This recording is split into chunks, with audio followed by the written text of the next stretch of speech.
This itinerary will take you away for 10 nights from Rome to Rome, and we call it Shopping in the Mediterranean, or as I like to call it, Edie's Dream Fantasy Voyage. I'm here with our destination expert, Claudius Dosical. Hi, Claudius. Hi, Edie. You, of course, know that this trip was designed for you, do you? Oh, I love you. I love you. What a great way to see the Med and shop, shop, shop. Well, as you know, we begin and end in Rome. Well, can we shop in Rome? What do you suggest if somebody isn't interested in shopping that they should do from a tourist perspective in Rome while I'm shopping?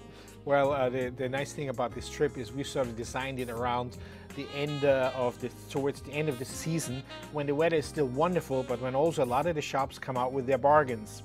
In Rome, of course, we assume that a lot of our guests will be flying a couple of days earlier, and especially if you haven't been to Rome, definitely you need to put the Vatican and the Colosseum on your list. Well, I would definitely agree with you that the timing of this itinerary is late in the season where all the shops are having their sales and some good buys to be had no matter where your currency is from, converting to the euro at that time of year, for sure. That tip you're getting from a shopping expert, I promise you that. So Claudius, from Civitavecchia we head over to the beautiful island of Elba and Portoferraio. What do you suggest our guests see and do there? And I'll give them the shopping tour. When the ship arrives in Portoferraio, I do recommend that our guests come out to the deck about 30 minutes, 40 minutes prior to arrival, because the sailing into the port is quite spectacular. The ship will then dock right in, almost in the heart of town, or just a few steps away from everything. And one of my favorite things to do is to head to the very top of Elba on a standing chairlift from which you can have some wonderful views over to Corsica and the mainland of Italy. And that still leaves you plenty of time to do shopping, shopping, shopping, and sales, sales, sales.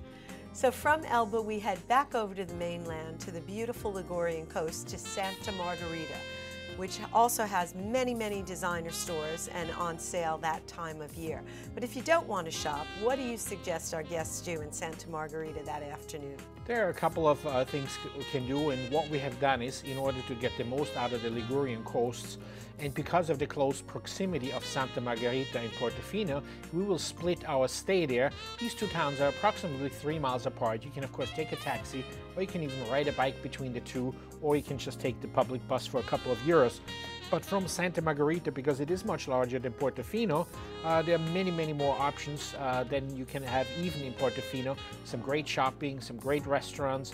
You can play golf in nearby Rapallo golf course, or just hike on the Ligurian coast, or of course try the shops in Santa Margherita or Portofino.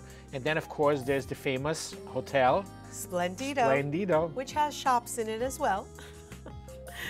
So we're in Portofino for a late night stay, and if you don't want to shop, there are plenty of restaurants and bars to keep you busy as you walk around that quaint little portside, seaside city on the Ligurian coast. So from Portofino, we head over to France and we go to Saint-Tropez, where we not only do an overnight, but we stay late night the second evening. What do you suggest our guests see and do in Saint-Tropez?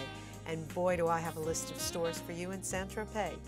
Believe it or not, as you probably know, the end of October is a fantastic time for shopping in Saint-Tropez, because a lot of the shops will offer discounts up to 50–60% on some of the wear, so there's a great time to be there for shopping. But it is also a great time to explore the hillside villages beyond Saint-Tropez and visit some of the wineries that produce some really great wines, particularly the Provence rosés. And then in the evening you may want to go and visit the main square where you can play some pétanque. Sure. Well, Saint-Tropez was also made famous by the beautiful French actress Brigitte Bardot.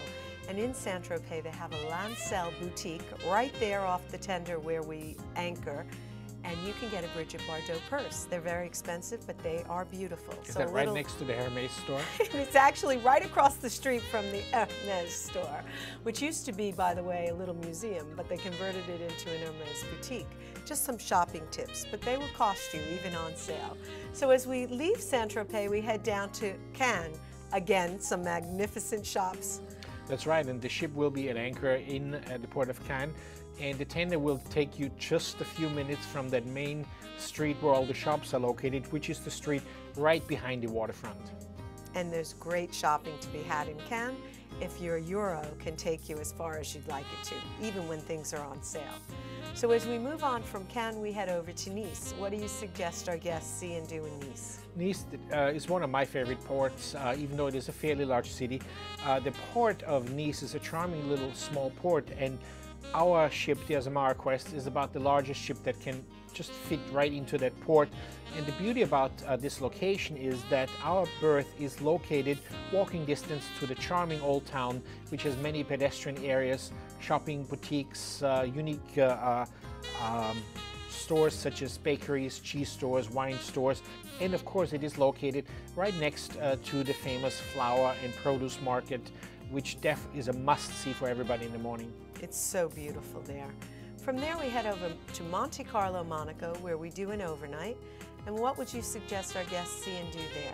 We arrive at approximately 7:30 in the evening after spending a beautiful day cruising along the coast. And I would recommend that maybe have dinner ashore at one of the famous restaurants, or have a drink and then try to win some money for shopping at the casino. Well, and as you can imagine, Monte Carlo, Monaco has all of the beautiful high-end stores, but I'm afraid to say, even if there's a sale going on, the prices will still be high, but worth it. So as we leave Monte Carlo, we head over to Livorno, which is the port for Florence, and we do an overnight, and it really gives us 2 full days there.